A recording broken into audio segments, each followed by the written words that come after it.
우리 믿음의 사람들이 자랑할 것이 뭐가 있겠습니까? 주를 위해서 내 젊음을 또 내 가진 것을 드린다는 것, 이것보다 더 큰 자랑이 없을 줄로 믿습니다. 오늘 이 시간 하나님의 성령께서 말씀 가운데 충만히 임하셔서 여러분의 삶과 앞으로 남은 인생에 복된 시간이 되시기를 주의 이름으로 축원합니다.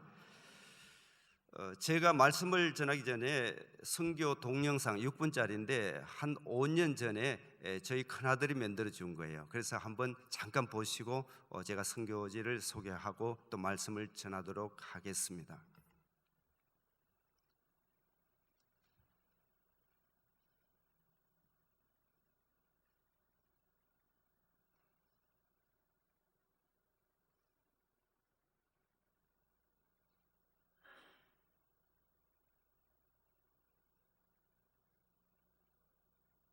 절망과 굶주림에 갇힌 저들은 내 마음에 오랜 슬픔, 고통의 멍에 매여 울고 있는 나의 자녀들, 나는 이제 일어나 저들의 멍에를 꺾고 눈물 씻기기 원하는데, 누가 내게 부르짖어 저들을 구원케 할까? 누가 나를 위해 가서 나의 사랑을 전할까? 나는 이제 보기 원하네. 나의 자녀들 살아나는 그날,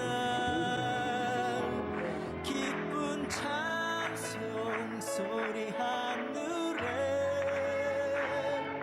웃음소리 온 땅 가득한 그날.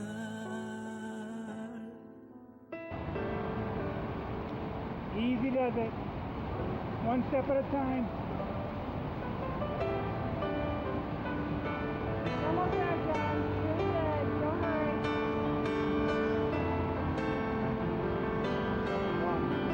Go, go, go.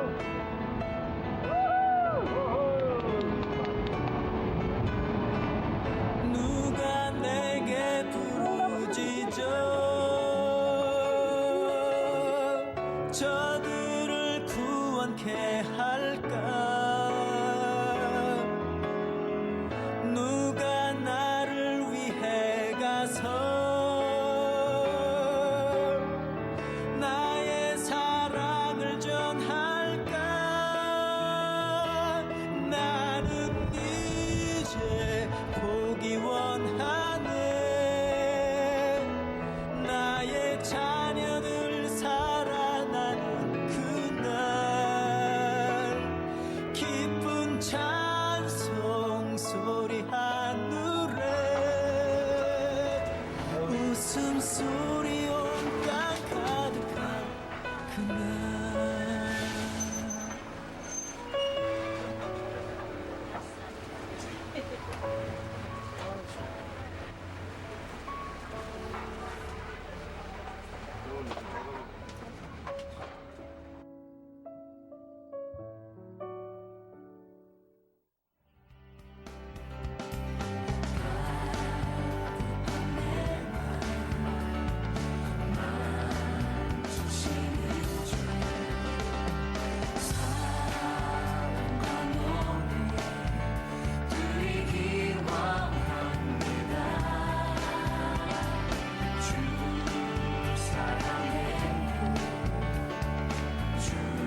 저 동영상이 제가 코스타리카 니카라과에서 만 20년을 했는 기념으로 저희 큰아들이 만들어준 거예요. 그래서 뭐 짧게 요약해서 한 건데, 제가 사역하는 그 치리뽀라는 산은 해발 3,820m 고산이에요. 그래서 제가 거기 초기에 다닐 때 뭐 이렇게 면도를 하고 다닌 게 아니라 수염을 저렇게 기르고 산적처럼 해서 볼품없이 해서 복음을 전했습니다. 근데 그 산족들은 산속에서 까베까르 인디안인데 500년 동안 그 스페니시 사람들이 침략해서 그 산속에 숨어서 사는 사람들이에요.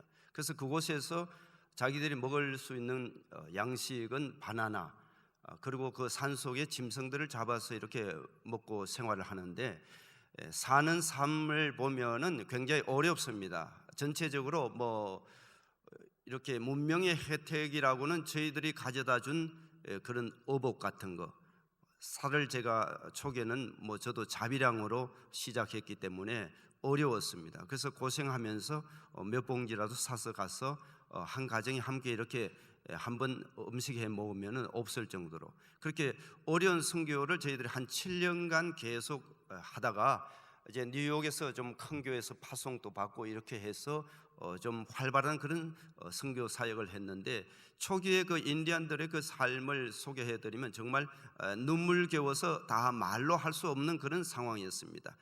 예를 들어서 보통 때 건강할 때는 괜찮은데 사람이 언제 제일 슬픕니까? 몸져 누워있을 때, 아플 때. 건강할 때야 다 좋죠. 그런데 그 산속에 병원도 약국도 하나 없는 곳에서, 또 덮을 이부자리도 없는 곳에서 몸까지 아파서 땅바닥에 그냥 바나나 잎을 깔고 그 불을 옆에서 누워서 이렇게 낫기를 기다리는 거예요. 그러면 그런 모습을 볼 때에 선교사가 해줄 수 있는 것은 무엇이 있겠어요? 제가 이제 산속을 다닐 때 항상 잊지 않고 가져가는 것이 타이레놀이에요. 진통제, 해열제도 되고. 그래서 타이레놀을 가져가서 그걸 하나씩 먹여주고 기도해 주는 것, 이것이 선교사 해줄 수 있는 가장 유력한 것이에요. 그래서 그런 일을 하면서 하나님께서 역사하셔서 뭐 제가 보기에도 10수년은 좋게 자리에 누워서 한번 일어나지도 못하던 그런 환자들을 하나님께서 이렇게 세워주시는 거예요. 치료해 주시는 거예요. 타이레놀 하나를 먹고 어떻게 그 중병 걸린 사람이 일어날 수 있겠어요? 그것은 하나님께서 치료해 주시는 거예요. 제가 기도할 때 그래서 하나님, 이렇게 어려운 사람들, 산속에 약도 없고 병원도 없는 이런 곳에서 하나님이 치료해 주시지 아니하신다면은 이 사람들이 어떻게 이 건강을 회복할 수가 있겠습니까? 이렇게 기도하고 저희들이 간절한 그런 마음으로 하나님께 간구했더니만 중병 걸린 사람들이 허다하게 일어나는 그런 기적의 역사들이 있었습니다. 그러게 되니까 그 산속에 있는 사람들이 제가 찾아갈 날을 기다리고 있게 되어진 것입니다. 산속에서는요, 여러분들과 같이 이렇게 도시에서 전화도 있고 뭐 문명 혜택이 발달한 나라에서 사시는 분들은 모르지만은 그 산속에서는 한번 약속을 하는 것도 쉽지 않습니다. 제가 초기에 갔을 때는 그 산속 사람들이 카렌다가 없었어요. 달력이 없어서 날짜를 모르고 시계가 없어서 시간을 모르는 그런 미개한 사람들이었습니다. 우리 교인들이 100%가 무학무졸이었어요. 한 15년 전까지만 해도. 근데 그곳에서 학교가 생기기 전이었으니까 공부를 할 수 없으니까 졸업을 못 하잖아요. 학교가 없으니까.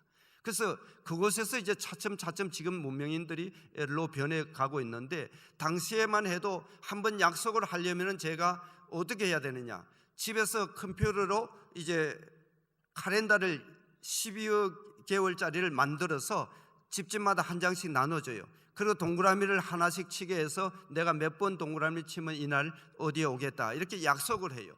그러면 그 약속을 해가지고 그날을 맞춰서 우리가 그 산 정상에서 만나서 제가 가져가는 그런 여러 가지 구제품들과 함께 이제 자기들 모이는 곳으로 가게 됩니다. 초창기에는 한번 대화하는 것이 어렵습니다. 제가 초기에 한번, 우리 지금은 목사님이 되셨는데 알폰소 목사님이라는 분인데 그 가정을 방문했는데 가니까 집에 분명히 이 장작불이 이렇게 피워져 있는데 사람이 없어요. 그럼 왜 없는가? 참 이상하지 않아요? 그래서 제가 들어가서 이제 한참 앉아 있으니까 나중에 그 목사님 한 분이 오시고, 그 다음에 이제 밤이 늦게 되어서야 이 가족들이 다 내려오는 거예요. 외지 사람들이 오니까 그 산속 사람들이 다 숨어버리는 거죠. 그만큼 순수한 사람들이었어요. 그래서 어떤 집에 찾아갑니다. 찾아가서 좀 들어가도 되겠느냐. 뭐 들어가고 나갈 것도 없어요. 지붕밖에 없고 문도 벽도 없는 곳에 뭐 들어가고 나갈 것도 없죠. 그래서 예상 좀 들어가도 되겠느냐 이러고 들어가면은 이제 그 둥근 통나무를 이런 걸 3개를 가로질러서 아까 잠깐 보셨지만 그 불을 피워놓고 있는데 그 주변에 앉아 있어요. 그래서 저도 옆에 좀 앉겠노라 하고 앉아 있으면은 한 몇 시간 동안 자기들은 그 불만 보고 있어요. 그래서 저도 옆에 앉아서 불만 이렇게 내려다보고, 한 몇 시간이 지나면 이제 피곤하잖아요. 하루 종일 산속을 걸었으니까. 그래서 옆에서 이제 자리를 하고 자는데 바나나 잎을 하나 깔면은 그게 자리가 돼요. 그리고 거기에서 이제 누워서 불을 쬐면서 함께 자는데, 그런 생활을 하는 사람들입니다. 그래서 그분들에게 복음을 전파한다는 그런 마음으로 들어갔지만은 복음이란 무엇인가를 이야기할 수 있는 상태가 못 되더라는 거예요. 그래서 저보고 어디서 왔냐고 돈 프란시스코라고 하는 제일 연장자 할아버지가 한 분 계셨는데 그때 한 50여세가 됐어요. 50여세면 제일 연장자입니다. 그들의 그 평균 수명이 그때 37세였거든요. 지금은 한 47세로 늘어났습니다. 왜냐하면 유아 사망률이 굉장히 높아요. 아이들이 많이 죽죠. 그런 상황에서 살게 되니까. 그래서 이제 그 가운데서 오래 사신 분인데 저보고 어디서 왔느냐 그래서 제가 한국에서 왔다 이러면 알아듣겠어요? 뭐 한국이 세상이 어떻게 생겼는지, 지도가 있는지, 뭐 이런 바깥 세상이 나라가 어떤지 전혀 모르는 그런 사람들에게 한국에서 왔다 이러니까 막연할 것 같아서 제가 마침 그때 비행기가 한 대 하늘에 지나가길래 저 비행기를 타고 왔다 이러니까 그분이 그래요. 하늘로부터 왔구만 그래요. 그래서 내가 그렇다고, 그 참 말이 쉽게 이렇게 할 수 있도록 해주신 거예요. 하늘로부터 왔다. 그래서 어떻게 여기를 왔느냐, 그래서 저 하늘에 계신 하나님이 나를 보내서 왔다 이렇게 대화를 시작하게 되었어요. 그래서 그 하나님이 누구시냐, 제가 처음 예수를 증거하게 된 동기가 그 할아버지의 그 질문 때문이었어요. 그래서 내가 왜 여기 왔느냐 하면 저 하늘에 계신 하나님은 아들이 한 분 계시는데 그 이름이 예수시라. 근데 그 예수가 우리 모든 죽어가는 많은 사람들을 구원하기 위해서 그 하나님이 이 땅에 보내주셨는데 그분이 우리를 대신해서 죽었다 이렇게 이야기하니까 그 프란시스코 할아버지가 아들이 26명이에요. 애가 왜냐하면 13살 때부터 애를 낳으니까 뭐 상둥이도 놓고 이래 하다 보니까 정말 26명이 되어요. 그래서 나는 애가 이렇게 많아도 한 명도 남을 위해서 주기 싫은데 하나밖에 없는 아들을 주신 분이라니까 얼마나 좋은 분이냐. 그래서 그분이 하는 말이 15회로 뭐이 그런 거예요. 그 이제 좋으신 하나님, 그 사람들도 이제 좋은 하나님을 믿는 그 15라는 하나님을 믿거든요. 그래서 15회로 뭐이 그러는 거예요. 그래서 맞다고, 그 좋은 하나님이 바로 그 우리 예수님이시다 이렇게 해서 처음으로 예수를 증거한 적이 있는데, 이러면서 제가 그 산속을 오르내립니다. 그래서 산을 오르내리는 것이 여러분들 쉽지 않습니다. 거기는 길이 좁습니다. 그래서 오늘 말씀 가운데서도 이 좁은 길, 협착한 길이 나옵니다마는 우리 믿음의 사람들이 넓은 길로 가기를 좋아하지 협착한 길, 그 산속의 그 험한 길을 달리기를 좋아하는 사람이 누가 있겠어요? 하루에 보통 7, 8시간을 걷는데 제가 초기에는 너무 무리를 해서 두 무릎이 다 퉁퉁 붓고 나중에는 걷지 못해서 개처럼 기어서 엉금엉금 기어서 목적지까지 간 적도 있습니다. 그런데 하나님께서 제가 그렇게 고통스럽고 힘들 때에 보여주신 한 장면을 제가 잊지 못하기 때문에 20여 년을 그 산속을 다닐 수가 있었는데, 그것이 뭐냐, 제가 너무 무릎이 아파서 한 번은 주님께 기도하였어요. 주님, 내가 이렇게 무릎이 아파서 산속을 어떻게 계속 다닐 수가 있겠습니까? 제가 30몇 살 때였어요. 그러니까 뭐 얼마나 젊을 때였는데, 근데 밥도 제대로 못 먹고 산속을요 일주일 동안 걷다 보면은 돌아올 때 되면 하늘이 노랗게 보여요. 너무 영양을 섭취를 못해서 하루에 7, 8시간씩 체내에 있는 모든 수분은 땀으로 다 쏟아붓고 이 말은 여기 계시는 우리 이경우 집사님 네 분이 제가 갖는 사역지 한 2교회 정도 가셨어요. 2교회라 그러면요, 제가 10교회를 세웠는데 1교회 가면 하루길이요, 2교회 가면 이틀을 걸어서 가는데, 그리고 10교회까지 가려면 걸어서 열흘 더 걸리는 길이에요. 그 왕복하면 3주가 걸리잖아요. 그만큼 걸어야 되는 길이에요. 그래서 이것이 보통 힘드는 게 아닌데, 그때 엎드려서 기도하는데 그 올라오는데 무릎은 다 상했죠. 그래서 은금은금 기어오르면서 하나님께 기도했더니 우리 주님의 모습을 보여주시는데, 제 앞에서 둥근 통나무를 치고 걸어가시는 모습을 보여주시는 거예요. 근데 저는 가만히 보니까 등에 푹신한 배낭을 지고 걸어 올라오고 있는 거예요. 그러니까 그 주님을 그렇게 바라보게 되니까 제 심정이 그때, 주님은 저렇게 힘든 통나무 십자가를 지고 가시는데 내가 이 진 것 이거는 가벼운 아무것도 아닌 정말 푹신한 배낭이었더라는 거예요. 그래서 그때 주께서 은혜를 주셔서 아픈 무릎이 다 나았어요.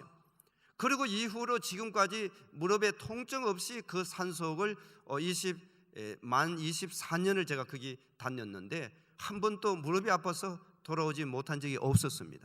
할렐루야. 우리 하나님께서 이와 같이 어려울 때마다 보여주시고 동행하시는 하나님.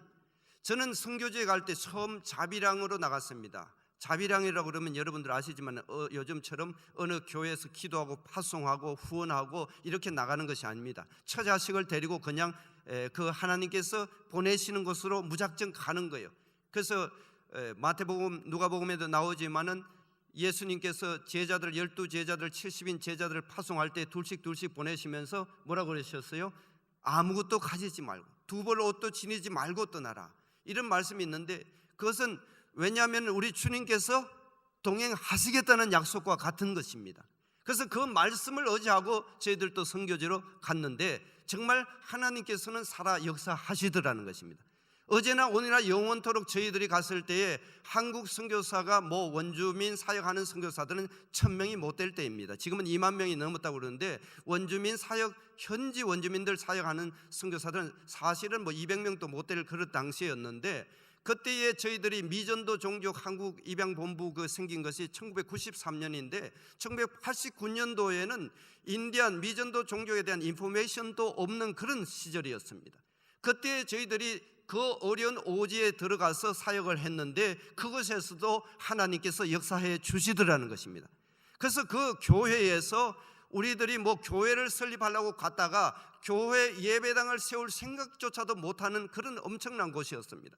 그래서 한 가정에서 저희들이 초기에는 모여서 예배를 드렸는데, 예배라는 것이 어떻게 예배를 드리겠어요? 말도 못 알아듣는 사람들에게 제가 스페니시 성경 10편 1장 1절만 100번도 더 넘게 읽어주고 그거 가지고 말씀 나누고 있는데, 이야기해봐야 알아듣지도 못해요.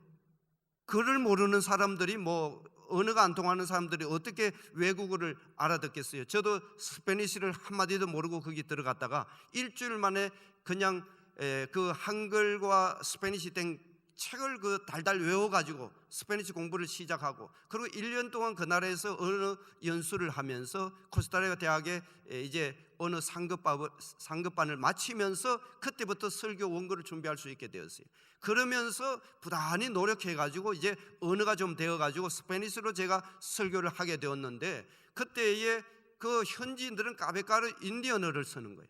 그래서 제가 아무리 스페니시로 하는 거나 한국말로 하는 거나 똑같은 거예요. 그래서 한국말로 하다가 스페니시로 하다가 그렇게 계속 기도하면서 그냥 한참씩 이렇게 하는데, 그 사람들이 말의 은혜를 받는 것이 아니라 저를 구경하러 오는 거예요. 그 산속에 외부인들이라고는 찾아오지 않는데 불러놓고, 그리고 밥이라도 한 끼 해주니까 그 산속에 쌀밥을 못 지어 먹는데 제가 쌀을 가져가서 한 번은 밥을 하는데 한 30여 명이 모였어요. 그런데 가져간 쌀을 거의 다 먹고 한 봉지가 한 2kg 정도 되는 걸 조금 남았는데, 그걸 큰 솥에다가 집어넣고 그 물을 가득 채우고 기도를 했어요. 주님, 오늘 30여 명이 모였는데 요거 가지고 우리 밥 실컷 먹고 남도록 해달라고. 우리 주님께서 오병이의 기적을 통해서 수만 명도 먹이셨는데 우리 30여 명 못 먹게 해주시겠냐고.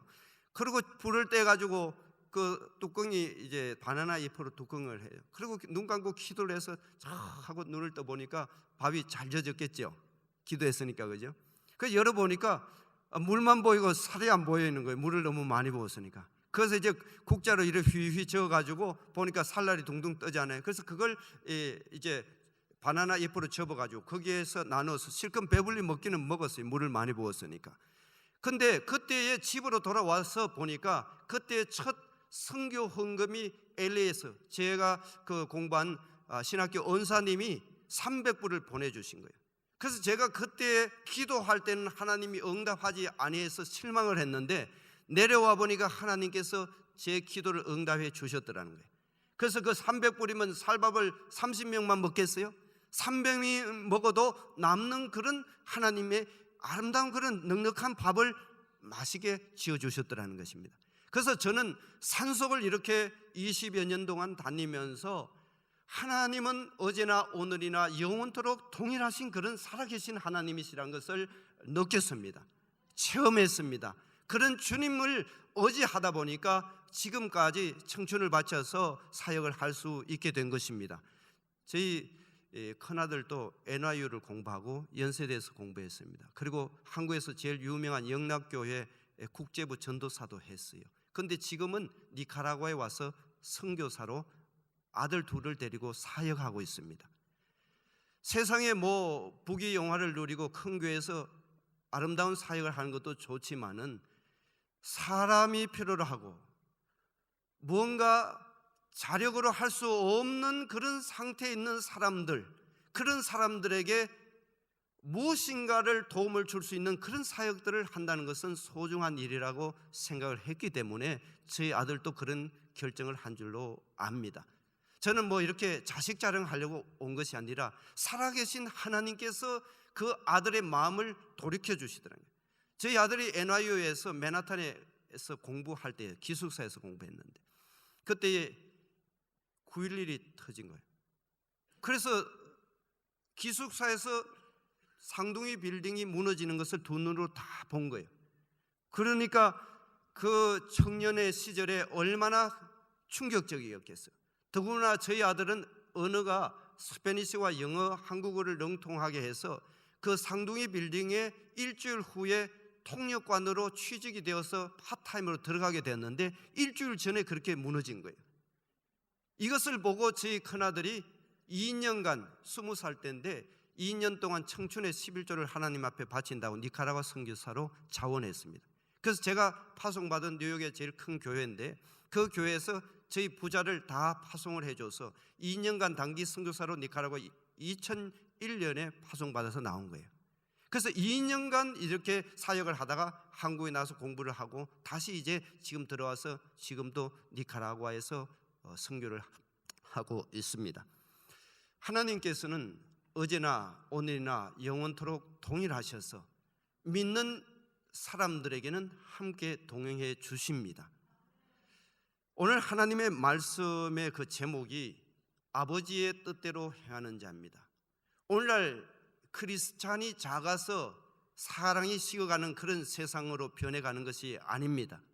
하나님의 뜻대로 살아가지 않는 그런 많은 사람들이 있고 우리 믿는 사람들 중에서도 보면은 너무 내 뜻대로 내 중심적인 그런 삶만 살아가기 때문에 오늘날 세상이 이렇게 각박해지고 어려워진다는 사실인 것입니다. 그러나 우리 주님께서 원하시는 그 아버지의 뜻대로 행하는 그런 삶을 사는 사람들이 결국은 천국의 주인이 되는 것입니다. 하나님께서 원하는 것이 무엇이냐? 오늘 본문 말씀에서 마태복음 7장 봉독하신 말씀 가운데서 두 가지로 우리가 만날 수가 있습니다. 첫 번째, 우리 주께서 원하시는 것은 그 좁은 문으로 들어가라는 것입니다.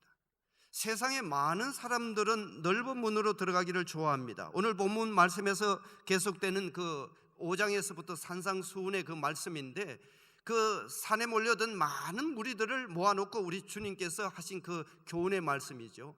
그런데 쉬운 길을 택하라고 하지 아니했습니다. 이 가는 길이 좁고 협착한 그 길이 생명의 길이라는 것입니다.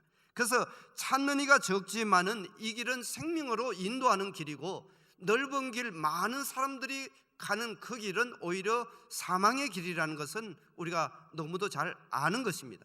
그럼에도 불구하고 오늘날 우리 믿음의 사람들이 하기 쉬운 것, 편한 것, 많은 사람들이 가는 것, 많은 교인이 모이는 그런 곳에 함께 하기를 좋아하는 것입니다. 우리 선교지에서는 제가 작년 500명이 되면 다 교인들을 내어 보냅니다. 왜냐하면 선교지에 오는 교인들은 태생적으로 다 신앙이 없는 사람들입니다. 제가 1년에 베푸는 세례 교인이 100여 명이 됩니다. 그러면 지금까지 한 1700여 명을 세례 신자가 있는데 지금 우리 교인은 그렇게 없어요. 칠입보 산속에만 한 4천여 명이 모입니다. 10교회니까. 근데 거기도 보면은요, 보통 때는 그렇게 모이지 않아요. 한 교회에 뭐 한 150명, 2명, 그렇게 다 전체 합하면은 한 2천여 명 모이죠. 그런데 흩어지면 산속에 다 흩어져서 집 한 채 방문하려면은 1시간, 2시간씩 걸어야 되니까 얼마나 힘들겠어요. 근데 그런 곳에서 모일 때는 그렇게 또 모이게 되는데, 도시에 우리가 사역하고 있는 코스타리카 산호세 수도회나 니카라과의 교회들은 한 400~500명이 모이면은 다 교인들을, 장년들은 다 흩어버립니다. 왜 흩었냐 하면 가까운 자기 현지 목회자들이 하는 교회로 가라는 거예요. 우리 선교사들이 하는 교회에 오면 헌금도 하지 않습니다. 그래서 전심을 우리가 이렇게 제공을 하는데, 한국 교회처럼. 그러면은 전심 한 끼를 하려면 한 사람 앞에 거의 적어도 50센트는 들어가요. 아무리 사게 해도. 그러면은 100명이 모이면 50불이에요. 200명만 모이면 100불이잖아요. 근데 교인이 많아지면 걱정이 더 커져요. 많이 모여서 좋아지는 것이 아니라 더 어려워지는 거예요. 이래서 경제적인 어려운 여건도 있지만은 많이 모여서 우리가 우리 교회에 모아놓으면 이 신자들의 신앙이 자라나지 않습니다. 계속해서 선교사로부터 도움을 받기를 원합니다. 선교사는 물질이 넉넉한 줄로 압니다. 외형적으로 큰 교회니까. 그래서 신앙이 자라지 않기 때문에 세례 베풀고 신앙 교육을 시켜서 재직 훈련까지 시켜서 한 3~4년이 지나면 다 자기 교회로 가게 하고, 우리 교회는 이제 장년 예배를 안 드립니다. 이러고 주일 학교만 하거든요. 그러면 자기들이 다른 교회로 다 흩어지는데, 그렇게 해서 교회를 나누어 버립니다. 그러면 현지인 교회들로 돌아가게 되고, 또다시 저희들은 새로운 청년들 중심으로 해서 자라나는 그 청년이 성년이 되어서 또 예배를 드리고, 그 청년들도 이제 다른 교회로 또 떠나게 하고. 그래서 우리 니카라과에는 이 교회를 벌써 2번째 장년들이 흩어졌습니다. 그래서 지금 저희 아들이 사역하는 것이 바로 어떤 사역이냐, 청년 사역과 어린이 주일학교 사역을 합니다. 그래서 어린 아이들이 한 150명, 청년들이 한 40~50명 이렇게 모입니다. 그래서 이 아이들이 모여서 그 나라를 앞으로 장차 복음화하는 데에 일꾼들이 되어질 것으로 믿고 이렇게 사역을 하는 것입니다. 그래서 일을 하다 보면은요, 너무 쉬운 일들은 하기 좋아하는 일들은 보면은요, 그것은 아버지의 뜻이 아니라는 거예요. 보면은 우리 주님께서도 보면 하신 것이요, 힘든 일을 하셨어요. 쉬운 일을 하신 게 아니에요. 십자가 지시고 그 많은 군중들 앞에 조롱당하시는 일이 쉽겠어요? 하나님의 아들이시고 하나님이신 분이 그런 힘든 일을 몸소 하시면서 주님께서도 우리에게 당부하신 것이 바로 좁은 길, 이 협착한 길, 어렵고 힘든 길, 남이 하지 않는 길을, 그런 길을 가라고 하는 것입니다. 여러분께서는 오늘 아침 일찍부터 이런 좁은 길을 택해서 세상 사람들 나가는 그런 좋은 그런 놀이터로 가지 아니하시고 이렇게 오신 줄로 믿습니다. 그래서 이러한 믿음의 삶을 지속적으로 하게 되면 우리 주님께서 동행하셔서 여러분의 삶이 지난 날보다 앞으로 남은 인생이 복되게 하실 줄로 믿습니다. 그리고 이 바울이 얼마나 선교를 열심히 했습니까? 그죠? 바울도 보면은 좁은 길을 간 사람 중에 한 사람입니다. 그래서 바울에게는 동족의 핍박과 또 원수들의 그 중상과 비방이 많았습니다. 육체대로 행하는 자라고 비방받기도 하고, 또 겁쟁이라고, 봉급을 받지 않고 일하는 사람이라고, 오히려 그 사도의 자격이 없다고 고린도후서의 11장 10장에 이렇게 보면은 쭉 그렇게 변정하는, 자신의 그 조롱당한 것을 변정한 그런 내용들이 나와 있는데, 이렇게 좁은 길을 갔습니다. 그래서 오늘날 또 넓은 길은 가기가 쉽고, 많은 사람들이 그런 가는 곳에는 쉽게 우리가 휩쓸리면은 나도 그 큰 영광 가운데에 하나를 받는 것 같이 여겨질지 모르지만은 사실은 그렇지 않다는 것입니다. 오히려 좁은 길로, 험한 길로 가게 될 때 그 사람이 예비된 영광이 있다는 것입니다. 할렐루야. 그리고 두 번째 말씀을, 이제 시간이 이제 많이 지나가는데, 두 번째, 좋은 열매를 맺어야 되겠다. 우리 믿음의 사람들이 꼭 잊지 말고 생각해야 될 것이 뭐냐? 좋은 열매 맺는 그런 신자가 되어야 되겠다는데, 좋은 열매를 맺으려면 어떻게 해야 됩니까? 좋은 나무가 되어야 됩니다. 내 마음이 이렇게 닫혀 있는 사람이 되면은 많은 사람을 품을 수가 없잖아요. 저는 이 한비전 교회에 지지난주에 와서 예배를 한번 참석했어요. 하고 이제 식사를 하면서 우리 이효섭 목사님과 잠깐 대화하는데, 마지막에 이제 저를 보고 마지막 주에 와서 설교를 한번 해달라. 그래서 제가 깜짝 놀랐어요. 뭐 얼굴도 처음 보고 이런 선교사에게 어떻게 주일 설교 부탁을 또 하시는가.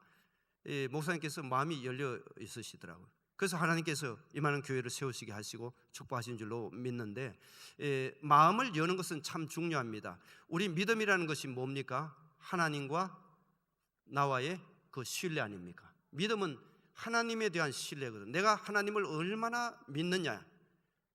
오늘날도 내가 어느 곳에, 아무도 없는 곳에 처자식만 데리고 그냥 몸뚱이 알몸으로 가도, 조그마한 배낭 하나를 가지고 우리가 선교지에 떠나도 우리 하나님께서 함께 하시겠다, 이렇게 주님을 의지하는, 그 하나님을 신뢰하는 그 믿음이 바로 우리의 마음밭이 되어야 한다는 것입니다.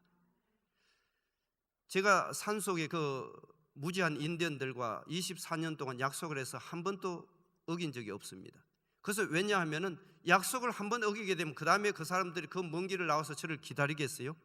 무슨 일이 있어도 12시에 가겠다 그러면 시계도 모르지만 해가 중천에 있을 때 도착한다 이렇게 하면요, 꼭 해가 중천을 넘어가기 전에 거기에 도착을 하는 거예요. 그래서 그 사람들이 24년 동안 제가 간다 그러면 언제든지 거기에 수십 명이 나와서 짐을 가지고 함께 동행하려고 기다려준다는 것입니다. 이것이 뭐냐 하면 서로에 대한 믿음, 신뢰거든요. 우리 믿음의 사람들은 하나님에 대한 이런 절대적인 신뢰가 있어야 됩니다. 내가 어디를 가든지 무슨 일을 하든지 주의 이름으로 하게 되면은 우리 하나님께서 나와 동행하시리라. 이런 마음의 밭을 이렇게 하나님 앞에 온전한 마음으로 가지게 될 때 그곳에서 선한 성령의 열매를 맺게 되는 것입니다. 성령의 열매는 성령의 사람이 될 때에 비로소 나타나는 열매가 성령의 열매인 것입니다. 세상적으로 살면서 내 하고 싶은 대로 살면서 내 좋아하는 것만 취하면서 살면서 성령의 열매 맺기를 기대하지 못하는 것입니다. 하나님이 얼마나 전지전능하신 하나님이십니까? 우리 작은 그런 지혜로 감히 하나님 앞에 포장하려고 해서는 아니 된다는 것입니다. 진실한 마음으로, 진심이면은 통한다고 그러잖아요. 그래서 우리가 무엇을 하든지 어디에서 어떤 일을 하든지 어떤 모양으로 살아가든지 간에 하나님을 믿는 그런 진실한 믿음을 가지고 우리가 모든 형제 자매를 대하게 되면은 말 한마디 통하지 아니하는 그런 곳에서도 성령의 열매들이 열리게 되어진다는 것입니다. 저는 이번에 24년을 선교지에서 안식년 없이 사역을 하고 마지막 2년 6개월을 제가 안식년 사역을 하면서 LA도 갔다 오고 이 아틀란타에도 와봤는데 선교사들이 머물 곳이 없습니다. 한국에 가보니까 한국에는 못 살겠더라고요. 집도 없습니다. 저희들이 뭐 은퇴 노후 대책이 없습니다. 그래서 이 LA에도 그러고 아틀란타에도 와보니까 선교사의 집이라는 게 한 칸도 없어요.